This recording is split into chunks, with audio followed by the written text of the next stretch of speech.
anteriormente, hoje nós vamos falar sobre o rei Ezequias, rei de Judá. Aqui no contexto aqui, são 2 capítulos, né? Tá em 2 Reis 18 e 19, a história dele. Aqui no contexto, Senaqueribe, que era o rei da Assíria, estava invadindo todo o reino de Judá, né? Já tinha saqueado, né? Dominado alguns reis ali em volta ali. E estava afrontando a Ezequias, né? E ele era assim, bem desaforado mesmo, né? Então ele mandou uma carta aqui para o rei Ezequias, né? Através da sua comissão, ameaçando. E ele manda a sua comissão e a comissão do rei Ezequias pede a ele que fale na linguagem deles, para não falar em hebraico, porque ele não queria que o povo que estava ali presente ouvisse essa ameaça, mas eles falaram em hebraico para que todos ouvissem, né? E para que eles não confiassem no rei e nem em Deus. Mas aí, então, aqui na carta, vamos direto aqui à carta, porque são 2 capítulos, né? Ele fala o seguinte, assim, não te deixes, isso aqui é a carta que o rei da Assíria mandou pro rei Ezequias, né? Não se deixes enganar pelo teu Deus em quem confias. Não acredites naquilo que ele te disse, que não hei de conquistar Jerusalém. Porque através do profeta Isaías, ele já tinha recebido uma mensagem que ele ia destruir o rei, né? E o rei, sabendo, né? Não tinha WhatsApp, não tinha internet, mas as comunicações eram bem rápidas. E parece que mais eficazes do que as de hoje, né? Com tanta coisa aí. E aí ele fala assim, não confie, né? Que não vou destruir tudo, porque é que haveria de ser diferente contigo, né? Por que haveria de ser diferente contigo, Ezequias? Ele está perguntando, né? Alguma vez os deuses das outras nações as livraram? Nações como Gozã, Arã, Rezef e Éden, da terra de Telessar. Os anteriores reis assírios destruíram-nas a todas. Que foi que aconteceu ao rei de Ramate, ao rei de Arpade? Que aconteceu com os reis de Sepharvaim, Hana e Iva? Então, esse aqui está mencionando alguns reinos que ele já havia conquistado e destruído, né? E ele fala assim, por acaso os deuses deles os livraram? Então, Ezequias vem cá e faz uma oração, né? Então, Ezequias vem, ele abre a carta. Ezequias abriu a carta que os mensageiros lhe entregaram e leram-a. E leu-a. Depois dirigiu-se ao templo e apresentou-a perante o Senhor. E orou ao Senhor do seguinte modo. Então aqui a gente vê a importância da oração, da intercessão e do clamor, né? Porque aqui ele vai interceder pela nação e clamar a Deus.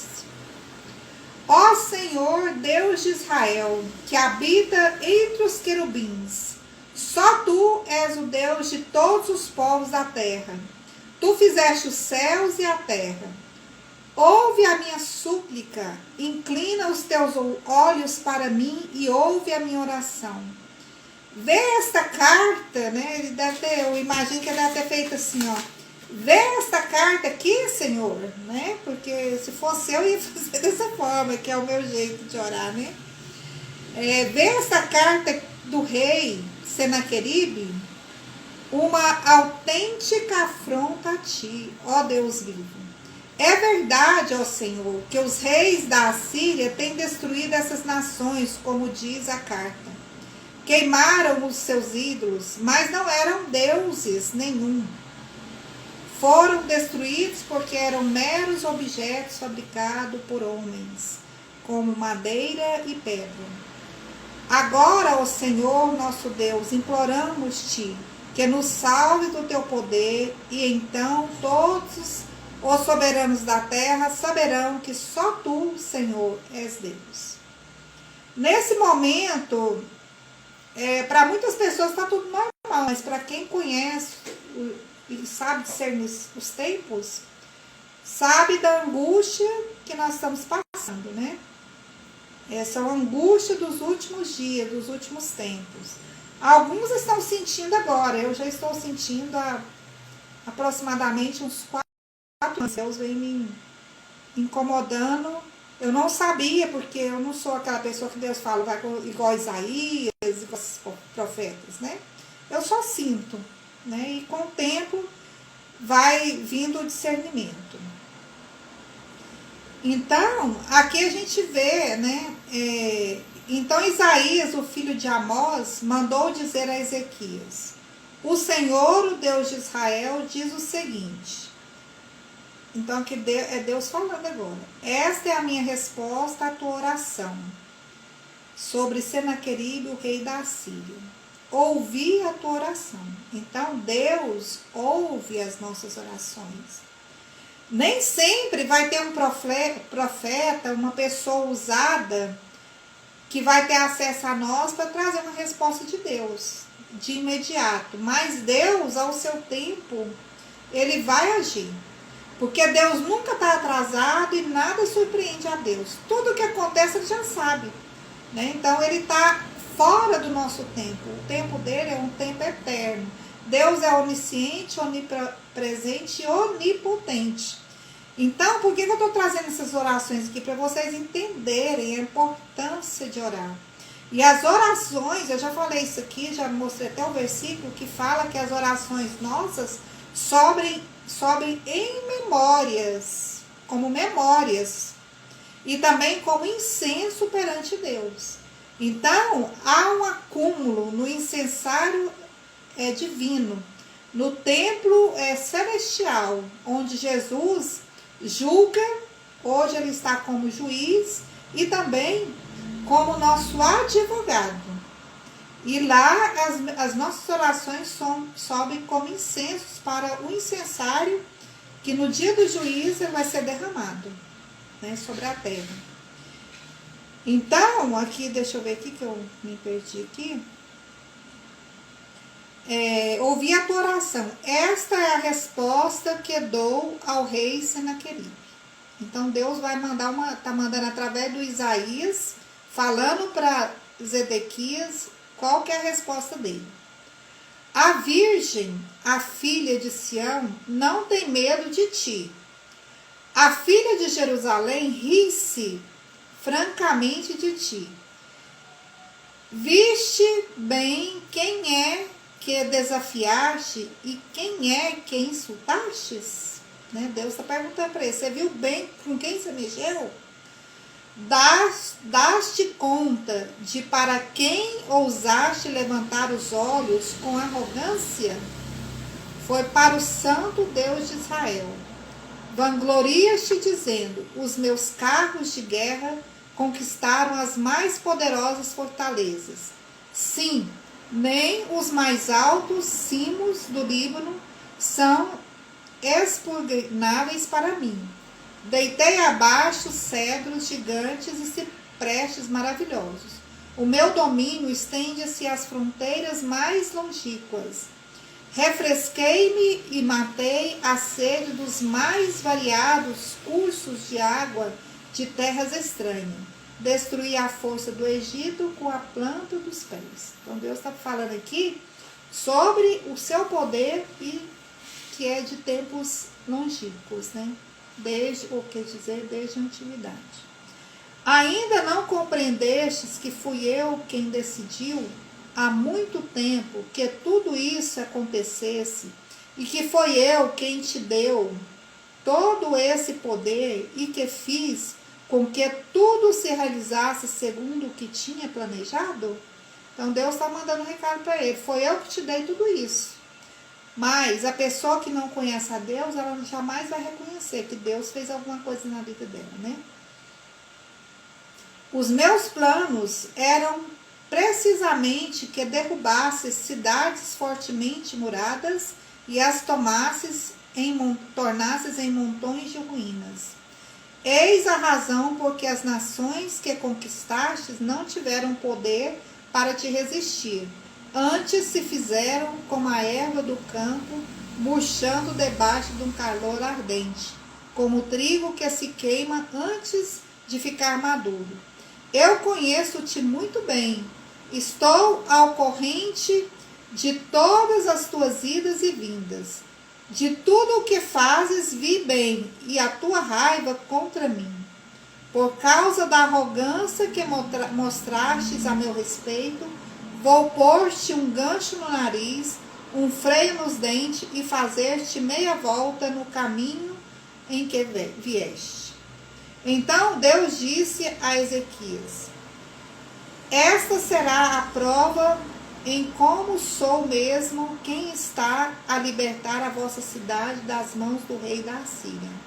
Ainda este ano ele levantará o cerco, e mesmo que seja já desmaiado, demasiado tarde para a sementeira, o grão que nasceu espontaneamente neste outono dar-te-á a bastante semente para obteres uma colheita reduzida no próximo ano.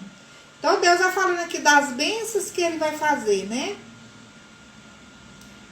Quanto ao rei da Síria, que é o mais importante que eu quero mencionar aqui, o seu exército não chegará a entrar em Jerusalém, nem disparará ali as suas armas, nem mesmo desfilará perante as suas portas, nem sequer construirá uma torre para poder atacar as suas muralhas.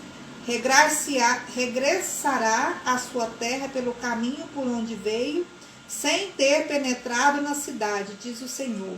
Eu defenderei e salvarei essa cidade por causa do meu nome e por causa do meu servo Davi.